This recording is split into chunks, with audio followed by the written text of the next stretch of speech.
Hi all, good evening. എന്റെ ideas നിങ്ങളോട് share ചെയ്യാൻ ഇതിലും നല്ലൊരു ദിവസം ഉണ്ടാവും തോന്നുന്നില്ല. 5 വർഷങ്ങൾക്ക് മുമ്പ് 2019 ഓഗസ്റ്റിൽ ഇംഗ്ലണ്ടിൽ വെച്ച് നടന്ന the first ever differently able cricket world cup, അതിന്റെ ഫൈനലിൽ ഇംഗ്ലണ്ടിനെ തോൽപ്പിച്ച് ആ കപ്പുമായി ഇന്ത്യയിൽ വന്ന് ലാൻഡ് ചെയ്ത ദിവസമാണ് ഓഗസ്റ്റ് 17. 1983 കപിൽദേവും സംഘവും അവരുടെ സെൽഫ് കോൺഫിഡൻസ് ഒന്നുകൊണ്ട് മാത്രം ഈ ഇന്ത്യ ഒട്ടാകെ ഒരു ബാറ്റും ബോളും എടുത്തിറങ്ങാൻ പ്രേരിപ്പിച്ചിട്ടുണ്ടെങ്കിൽ ഞങ്ങളുടെ ഈ വിജയവും ഒരു ട്രോഫിയുടെ മാത്രം തിളക്കമല്ല. It is a testament to the power of self belief and the inspiration it can bring out to so many athletes.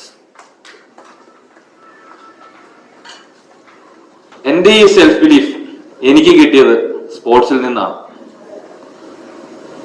ഒരു കുട്ടി ഒരു സ്പോർട്ടിൽ ഇറങ്ങി അതിന്റെ ഹൈയസ്റ്റ് പോയിന്റ് ഓഫ് അച്ചീവ്മെന്റിൽ എത്താൻ ശ്രമിക്കുമ്പോൾ ആ കുട്ടി മനസ്സിലാക്കേണ്ട ഒരു കാര്യം, ഏതൊരു സ്പോർട്ടും ഒരു ടീം വർക്കാണ്. ഏത് ഇൻഡിവിജ്വൽ ഇവന്റ് എടുത്താലും, ഏത് ഇൻഡിവിജ്വൽ അത്ലറ്റിനെ എടുത്താലും അയാളുടെ കൂടെ ഒരു കോച്ച് ഉണ്ടാവും, ഒരു ട്രെയിനർ ഉണ്ടാവും, ഒരു ഫിസിയോ ഉണ്ടാവും, ഒരു ടീം ഉണ്ടാവും. ആ ടീം 100% ആ പ്ലാനിൽ വിശ്വസിച്ച് പരസ്പരം ട്രസ്റ്റ് ചെയ്ത് ഹാർഡ് വർക്ക് ചെയ്യുമ്പോഴാണ് ലെജൻഡറി അത്ലറ്റ്സ് ഉണ്ടാവുന്നത്, സക്സസ് ഉണ്ടാവുന്നത്. നമ്മളെല്ലാവർക്കും അറിയാം, 1ാം ക്ലാസ് മുതൽ കണ്ടിന്യൂസ് ആയിട്ട് 1ാം റാങ്ക് മേടിച്ച് കരിയറിൽ ഫുൾ 1ാം റാങ്ക് മേടിച്ച് അവസാനിക്കുന്നവരുണ്ട്. പക്ഷെ ഏതെങ്കിലും ഒരു അത്ലറ്റ് ഒരു തോൽവി പോലും അറിയാതെ അയാളുടെ ഡ്രീം അച്ചീവ് ചെയ്തിട്ടുണ്ടാവില്ല. തോൽവി എന്ന് കേൾക്കുമ്പോൾ നമുക്ക് ആദ്യം വരുന്ന ഒരു റിയാക്ഷൻ വാശി, ജയിച്ചു കാണിക്കാനുള്ളൊരു വാശി. ആ വാശിയിൽ നിന്നാണ് നമ്മുടെ ജയങ്ങൾ തുടങ്ങുന്നത് തന്നെ. ആ ഒരു വാശി ഒരു മൊമെന്റിലോട്ട് തോന്നുന്നവരുണ്ടാവാം. ആ ഒരു വാശി കണ്ടിന്യൂ ചെയ്ത് ആ മിസ്റ്റേക്ക് ഇനി സംഭവിക്കരുതെന്ന് പറഞ്ഞ് ഹാർഡ് വർക്ക് ചെയ്യുന്നിടത്താണ് സക്സസ്. അപ്പോൾ ആദ്യം നമ്മൾ വിശ്വസിക്കേണ്ടത് നമ്മളെ തന്നെയാണ്. നമ്മൾക്ക് വേണ്ടി സമയം കണ്ടെത്താം, നമുക്ക് നമ്മളോട് തന്നെ സംസാരിക്കാം. എപ്പോഴും എനിക്ക് സ്പോർട്ടിൽ നിന്ന് കിട്ടിയ ഒരു കാര്യം സെൽഫ് ടോക്ക്. നമ്മൾക്ക് ഈ കോച്ചസ് ഉണ്ട്, ട്രെയിനേഴ്സ് ഉണ്ട്, നമ്മളെ സപ്പോർട്ട് ചെയ്യാൻ എല്ലാവരും ഉണ്ട്.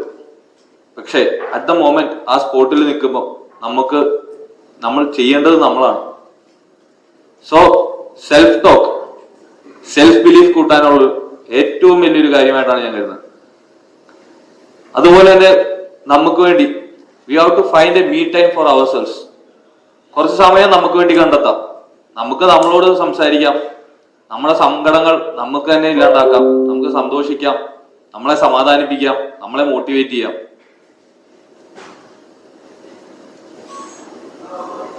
(2007) ഇന്ത്യ ഓസ്ട്രേലിയ സീരീസ് നടക്കുമ്പോൾ സച്ചിൻ തെണ്ടുൽക്കറുടെ വിക്കറ്റ് ബ്രാഡ് ഹോഗ് എടുത്തു. ആ ഒരു വിക്കറ്റ് എടുത്ത ഫോട്ടോഗ്രാഫുമായി സച്ചിൻ തെണ്ടുൽക്കറുടെ ഓട്ടോഗ്രാഫ് മേടിക്കാൻ ചെന്നത് ബ്രാഡ് ഹോഗിന് സച്ചിൻ എഴുതി കൊടുത്തത് ഇങ്ങനെയാണ്: this will never happen again. ആ ഒരു മൊമെന്റില് അദ്ദേഹത്തിന്റെ മനസ്സിൽ തോന്നിയ ആ ഒരു വാക്കുകൾ എത്ര പവർഫുൾ ആണെന്ന് മനസ്സിലായി. പിന്നീട് ആ ബ്രാഡ് ഹോഗിന്റെ കരിയറിൽ സച്ചിന് വിക്കറ്റ് കിട്ടിയിട്ടില്ല. സോ അതാണ് വാക്കിന്റെ ശക്തി. നമ്മൾ നമ്മളോട് തന്നെ സംസാരിക്കുന്ന വാക്കുകളുടെ ശക്തി അതാണ്. നമ്മുടെ ബ്രെയിനിനെ അത് റീഓർഗനൈസ് ചെയ്യും. സോ നമ്മൾ നമ്മളോട് തന്നെ എപ്പോഴും പോസിറ്റീവായിട്ട് സംസാരിച്ചുകൊണ്ടിരിക്കുക. ഈ സെൽഫ് ടോക്ക് എനിക്ക് ഏറ്റവും എന്റെ സ്പോർട്ടിൽ നിന്ന് കിട്ടിയെന്ന് പറയാൻ കാരണം, അല്ലെങ്കിൽ നമ്മൾ നമ്മളെ തന്നെ വിശ്വസിച്ചാൽ മിറാക്കിൾ സംഭവിക്കുമെന്ന് ഞാൻ പറയാൻ കാരണം, ഞാൻ വേൾഡ് കപ്പിലെ ബെസ്റ്റ് ബോളർ ആണെന്ന് ഇവിടെ പറഞ്ഞു. പക്ഷെ എനിക്ക് വേൾഡ് കപ്പ് സെലക്ഷൻ ട്രയൽസിൽ വിക്കറ്റ് ഇല്ല. അതെങ്ങനെയാ അപ്പൊ ഞാൻ വേൾഡ് കപ്പ് ടീമിലെത്തി? ലാസ്റ്റ് 48 വരെ ഷോർട്ട് ലിസ്റ്റ് ചെയ്തിട്ട് 2 ദിവസം മാച്ചസ് ഉണ്ടായി. 4 മാച്ചസിൽ എനിക്ക് 0 വിക്കറ്റ്സ് ആണ്.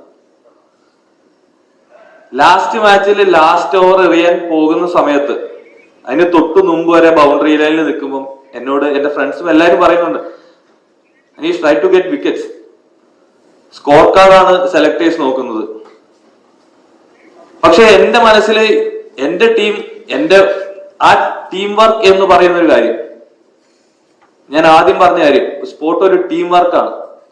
ആ 11 പേരെയും കോച്ചസിനെയും ട്രെയിനേഴ്സിനെയും നമ്മൾ ഒരു പ്ലാനിൽ പോകുന്ന കാര്യം വിശ്വസിച്ച് പോകുമ്പോൾ എന്റെ ടീം നല്ല ആ ഒരു പ്ലാനിൽ നന്നായിട്ട് മുമ്പോട്ട് പോകുന്നുണ്ടെന്ന് വിശ്വസിച്ച് എനിക്കറിയാം T20 ആണ്, റണ്ണ് കൊടുക്കാണ്ട് എറിയുക എന്നുള്ളതാണ് എന്റെ ഡ്യൂട്ടി. ഞാൻ എന്നെ തന്നെ വിശ്വസിച്ചു. ഞാൻ ആ പറഞ്ഞ ആരെയും വിശ്വസിച്ചില്ല. ഞാൻ ആ പ്രോസസ് വീണ്ടും കണ്ടിന്യൂ ചെയ്തു. എനിക്ക് വിക്കറ്റ് കിട്ടിയില്ല. ഞാൻ തിരിച്ച് ബൗണ്ടറി ലൈനിൽ വന്നു. അപ്പൊ എനിക്ക് ശരിക്കും ഒരു പേടിയായി.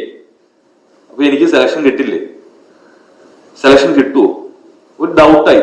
പക്ഷെ ആ ഡൗട്ടിനെ ഞാൻ ഓവർകം ചെയ്തത് ഞാൻ സെൽഫ് ടോക്ക് കൊണ്ടാണ്. ഞാൻ പെട്ടെന്ന് തന്നെ എന്നോട് തന്നെ പറഞ്ഞു, ഇനിയിപ്പോ എന്ത് ചെയ്യാൻ പറ്റും, ഒന്നും ചെയ്യാനില്ല, ഫീൽഡിങ് മാത്രമേ ഉള്ളൂ.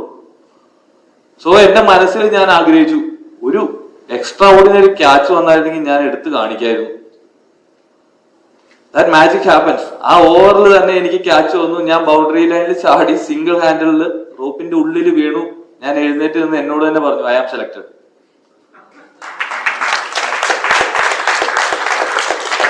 സോ ആ സെൽഫ് കോൺഫിഡൻസ് നമ്മളെ തന്നെ ഞാൻ എന്നിൽ തന്നെ ഉണ്ടാക്കിയെടുത്താണ്. എന്നോട് തന്നെ സംസാരിച്ച് ഞാൻ ഉണ്ടാക്കിയെടുത്ത ഒരു കാര്യമാണ്. പക്ഷെ ഇതിന്റെ എല്ലാം തുടക്കം എവിടുന്നായിരിക്കും എന്ന് ഞാൻ പലപ്പോഴും ചിന്തിച്ചിട്ടുണ്ട്. ഇതിന്റെ എല്ലാം തുടക്കം എന്റെ അമ്മയിൽ നിന്ന് തന്നെയാണ്. ഞാൻ എന്റെ അമ്മയോട് ഒരിക്കലും ഇങ്ങനെ ചോദിച്ചു, ഞാൻ ജനിച്ചപ്പോൾ ഉള്ള അവസ്ഥ എന്തായിരുന്നു, അമ്മ കരഞ്ഞോ? അപ്പൊ അമ്മ പറഞ്ഞത് അമ്മ കരഞ്ഞില്ല. അപ്പൊ ഞാൻ ഞെട്ടിപ്പോയി. അപ്പൊ അമ്മ പറഞ്ഞത്, അമ്മയോട് ഒരു അമ്മൂമ്മയാണ് ലേബർ റൂമിൽ വന്നിട്ട് മോനിങ്ങനെ കൈക്കൊരു കുഴപ്പമുണ്ടെന്നൊക്കെ സങ്കടത്തിൽ പറഞ്ഞപ്പോ അമ്മ ആ അമ്മൂമ്മയോട് പറഞ്ഞത്, അത് എനിക്കൊരു കുഴപ്പമല്ല, അവനും ഒരു കുഴപ്പമായിരിക്കില്ല. അപ്പൊ നമ്മള് സയന്റിഫിക്കലി പറയുന്നത്, നമ്മുടെ ഒരു കുട്ടി അമ്മയുടെ ഉദരത്തിൽ കിടക്കുമ്പോൾ തന്നെ പറയുന്നതും പ്രവർത്തിക്കുന്നതും ഒക്കെ കേൾക്കുന്നുണ്ട്, അറിയുന്നുണ്ട്. സോ എന്റെ സ്ട്രെങ്ത് എവിടുന്നാണ് വന്നത്, എന്റെ അമ്മയിൽ നിന്നാണ്. അതുകൊണ്ട് തന്നെ ഞാൻ ഈ പറയുന്ന ഒരു പോസിറ്റീവ് സ്ട്രെങ്ത് ആണ് എല്ലാവരിലോട്ടും എത്തിക്കാൻ നോക്കുന്നത്. So I can be the source of strength in someone's life. You can also be the same.